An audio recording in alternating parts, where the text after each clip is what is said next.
Dans notre vie quotidienne, que ce soit sur les logos des grandes marques, des émissions de télévision ou ailleurs, nous sommes régulièrement confrontés à un signe, celui-ci. Vous l'avez sans doute reconnu, il s'agit du symbole fréquemment utilisé pour représenter le mot « et », ET. Mais ce que vous ne savez peut-être pas, c'est que ce signe typographique possède un nom qui lui est propre, l'esperluette. Mais alors, d'où vient cette dernière? Dans cette vidéo, comme pour celle consacrée à l'arrobase et à la cédille, nous allons découvrir l'histoire de l'esperluette. Allez, c'est parti! L'esperluette est donc avant tout un symbole typographique. La typographie, c'est l'utilisation des caractères d'écriture dans le but de les rendre à la fois plus esthétiques et plus pratiques. L'esperluette est le résultat de la ligature, autrement dit de la fusion de la lettre E et de la lettre T. Elle joue à la fois le rôle d'abréviation et de logogramme de la conjonction de coordination « et ». Une abréviation désigne le raccourcissement d'un mot ou d'un groupe de mots dans un texte, tandis que logogramme est le terme qui sert à désigner un symbole graphique représentant un mot entier. Quant au « et » lui-même, il nous vient du latin « et », qui, bien que prononcé différemment, s'écrit de la même manière et veut surtout dire la même chose. L'esperluette aurait été créée à l'époque de la Rome antique, au 1er siècle avant Jésus-Christ, par Marcus Tullius Tiro, plus communément appelé Tiron. Ce dernier n'est autre que le secrétaire de l'un des plus célèbres écrivains, orateurs et hommes d'État romains, Cicéron. L'idée derrière la création de l'esperluette était de gagner du temps dans la rédaction d'un texte, mais aussi de l'espace, car les supports sur lesquels les Romains écrivaient, comme le papyrus ou la tablette de cire, étaient rares à trouver et donc particulièrement chers. Après la mort de Cicéron, l'esperluette semble avoir disparu des textes antiques avant de faire son retour au Moyen-Âge, et ce, dès l'époque mérovingienne. Là encore, sa présence dans les textes médiévaux s'explique par des raisons pratiques. En effet, les supports d'écriture demeuraient toujours difficiles à trouver, et ce, à une époque où le parchemin s'était imposé comme le support d'écriture dominant. L'esperluette fait partie de plusieurs ligatures qui ont été inventées par les copistes de l'Antiquité et du Moyen-Âge qui donnèrent naissance à de véritables styles graphiques. Et si beaucoup d'entre elles ne sont plus utilisées de nos jours dans la langue écrite, du moins en ce qui concerne la langue française, certaines le sont encore. C'est le cas évidemment de l'esperluette, mais aussi de cette ligature, résultat de la fusion du O et du E, appelé E dans l'eau, que l'on retrouve dans des mots comme bœuf, cœur, œil ou œuvre. Bien qu'elle soit avant tout l'abréviation du mot et, ET, l'esperluette, en tant que ligature du E et du T, est aussi apparue dans d'autres circonstances. C'est ce que montrent plusieurs manuscrits médiévaux. Ainsi, lorsqu'il fallait écrire la célèbre expression latine et caetera, prononcée etc. de nos jours, les copistes médiévaux, au lieu d'écrire comme habituellement l'abréviation ETC, fusionnaient le E et le T pour former une esperluette, donnant ainsi à etc. cette forme. Mais certains copistes allaient encore plus loin. Pour écrire les mots qui comportaient un E suivi d'un T, plusieurs d'entre eux avaient en effet pris l'habitude de remplacer systématiquement ces deux lettres par une esperluette. Cette pratique était surtout répandue en Angleterre, mais on la retrouve dans certains textes de l'Europe continentale, notamment l'un des plus importants de tout le Moyen-Âge, les Sermons de Strasbourg, rédigés en l'an 842. Si l'usage de l'esperluette semble s'être généralisé dès le haut Moyen-Âge, chaque copiste l'a tracé à sa manière, ce qui signifie que pendant des siècles, il existait des dizaines, voire des centaines de formes différentes de l'esperluette.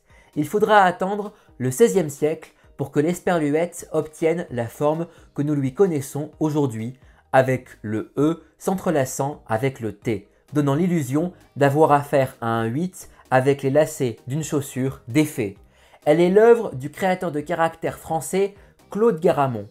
Il existe cependant des formes alternatives qui peuvent être utilisées, comme celle issue de la police d'écriture informatique trébuchée dans laquelle on reconnaît facilement le E et le T. Après l'invention de l'imprimerie par Gutenberg en 1454, l'esperluette continua à être utilisé comme caractère graphique à part entière.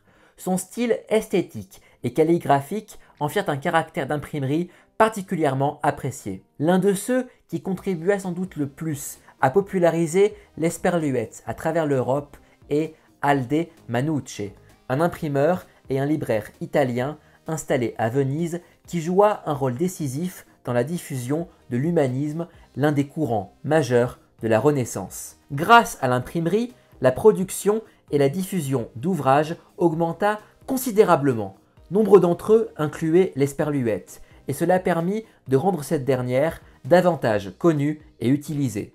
Au XIXe siècle, les petits écoliers français apprenaient que l'esperluette était la 27e lettre de l'alphabet. On l'appelait et, E accent grave TE. L'origine du mot esperluette demeure mystérieuse et sujette à débat. À la fin du XIXe siècle, lorsque les élèves apprenaient à réciter l'alphabet par cœur, à une époque où l'esperluette était considérée comme la 27e et dernière lettre sous le nom de et, il était habituel d'ajouter l'expression perluette afin de créer une rime avec et, ce qui donna à l'oreille esperluette. Selon une autre théorie, les enfants, en récitant les lettres de l'alphabet, auraient longtemps eu l'habitude de prononcer après la lettre Z les mots et per se et, dont la prononciation se serait progressivement transformée en et per luiette et enfin esperluette. D'autres affirment que la langue française a emprunté le mot esperluette à l'occitan, la langue historiquement parlée dans le sud de la France.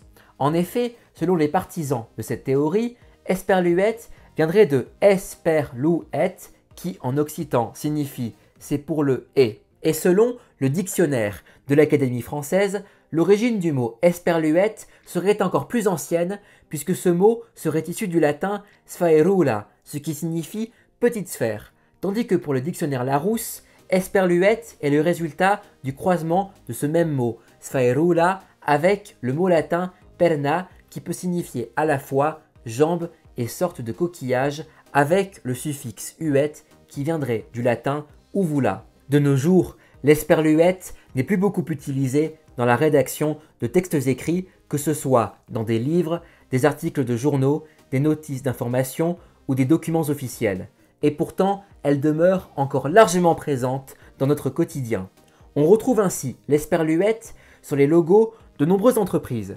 H&M, Dolce & Gabbana, M&M's, Zadig & Voltaire, Tiffany & Co, Johnson & Johnson, Head & Shoulders, Protect & Gamble, mais aussi dans des émissions télévisées comme Des racines et des ailes ou Des chiffres et des lettres en France, ou même dans les logos de licences de la pop culture comme Astérix et Obélix, Donjons et Dragons ou Tom et Jerry. C'est pour cela qu'on appelle souvent l'esperluette le E commercial. L'esperluette est sans doute l'un des signes typographiques qui s'est le plus répandu dans le monde. On la retrouve ainsi dans la plupart des langues parlées sur Terre avec plusieurs noms variés. En anglais par exemple, l'esperluette est appelée ampersand qui est la contraction de la phrase an and per se qui peut se traduire par un et à lui tout seul. A noter d'ailleurs qu'en anglais, l'esperluette est beaucoup plus couramment utilisée qu'en français, notamment dans les textes écrits.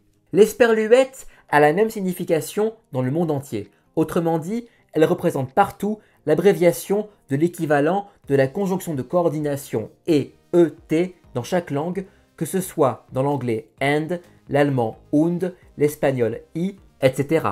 Et s'il y a un domaine dans lequel l'esperluette est encore très populaire, c'est celui de l'informatique. En effet, l'esperluette est couramment utilisée dans les mots de passe ainsi que dans divers langages de programmation qui servent à formuler des algorithmes et à créer des programmes informatiques. L'esperluette, qui était déjà présente sur les claviers des machines à écrire, se retrouve également sur les touches de la plupart des claviers d'ordinateurs dans le monde. Ainsi, on pourrait se dire qu'en plus des grandes marques, l'esperluette, signe typographique dont les origines remontent à l'Antiquité, doit sa survie à l'image de l'arrobase, à des innovations technologiques récentes à l'échelle de l'histoire. Au final, le plus impressionnant avec l'esperluette, c'est de se dire que l'un des signes typographiques les plus célèbres au monde doit son existence au fait qu'il y a des siècles, voire des milliers d'années, des copistes ont fusionné deux lettres de l'alphabet pour former un seul et unique caractère graphique dans le but de gagner du temps et de l'espace sur leur support d'écriture. L'exemple de l'esperluette montre que bien souvent, l'histoire ne tient pas à grand-chose. Voilà, c'est la fin de cette vidéo consacrée aux origines et à l'histoire de l'esperluette. J'espère qu'elle vous aura plu. N'oubliez pas de l'aimer et de la partager avec vos proches. N'oubliez pas non plus de vous abonner dès maintenant à ma chaîne YouTube et retrouvez-moi également sur Facebook et sur Instagram. Je vous retrouve très vite pour plein de nouvelles vidéos passionnantes. À bientôt les amis, salut!